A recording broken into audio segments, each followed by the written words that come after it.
are kept purely platonic. You know what I mean? The way they talk to you, the way they act around you. You know what I mean? It's very really platonic, and I think a lot of times guys misinterpret signs. You know what I mean? Because it can be confusing. Sometimes and this comes to individual perception, and this is why I think talking and communicating is very important, especially after you've tried dating someone and you are friend zoned. And this is both ways, gender neutral. If you feel they're giving signs or whatnot, instead of assuming and acting on those, because I feel that happens a lot of times, is we see something from someone where they do something, we think, oh, they like me, or oh, they're giving me a sign, and you act on that. You know what I mean? And that's not it. It's not.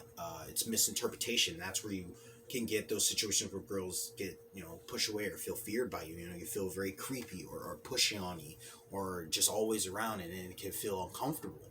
Sometimes you want your space and your alone time, and that comes up to misinterpretation. We get this idea in our head of what they're intending or what they're trying to say to us instead of actually talking and asking them. And it's hard. I'm not saying it's going to be easy or anything like that, but it's better than assuming and acting upon it and ruining the friendship. You know what I mean? Or making matters worse, and from being a friend zone to just straight up ostracized.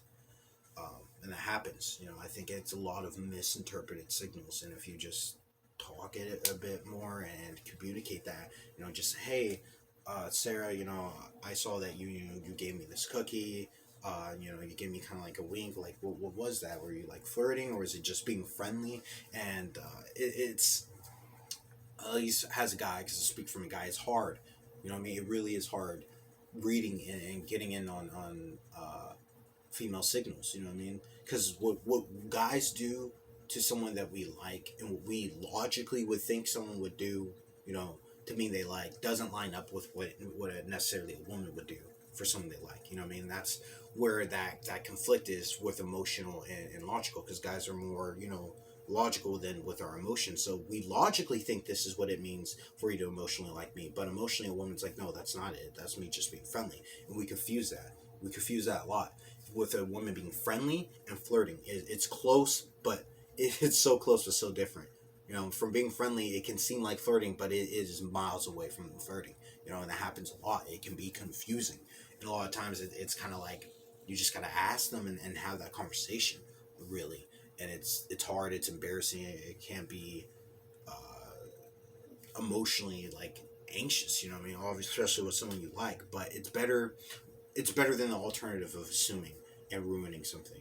You know what I mean? Or even flipping it, assuming they don't like you or something, and missing out on that opportunity, missing out on them actually wanting more. But then by time their interest died, and you get friend zoned. Um, Wanting to flip this onto the male friend zone. The male friend zone works very differently. And this is why I think there's some kind of like, there's just that misconnection there between men and women here. It's just how we function. Is a guy, when we friend zone a woman, it's not a definite. You know what I mean? Unlike a woman that friend zones guys, it's usually most likely definite, and they take in all the factors. A lot of times, when a straight guy friend zones a woman, it's not a definite. It's a temporary. You know what I mean? Whether in some of those cases, because it does happen where a guy's dating someone, that relationship's being terrible, or it's getting toxic, or the guy's receiving abuse, or it's just not working out, and you want them, but they're a loyal guy, right? And even though this relationship's really bad, they want to do it right. They don't want to cheat or anything. They want to break it off rightly. But you're interested in him. He may friend zone you because him has a little woman. The guy, he doesn't want to. He doesn't want to cheat on his girl, even if she's being terrible, or toxic, or whatever. He doesn't want to. So he'll friend zone you, but it's not permanent. That's a temporary. So say he gets out of that relationship, works through his issues or whatnot, or you guys talk through it, and then you date. You know what I mean? So a guy's friend zone is a temporary. A lot of the times, it's a temporary. Not many guys friend zone definitely. Most guys that will friend zone definitely usually are in relationships. You know what I mean? Um, but a guy's friend zone is different. A woman's friend zone, they take in the factors a lot of the times, and they really don't feel that connection there. Friend zone, you're just my friend. That's it, just friends. A guy will friend zone you and say, I'm not interested at the moment, or I'm not really seeing anything connection there, or maybe he's interested in someone else, and he's like, hey, let's just be friends.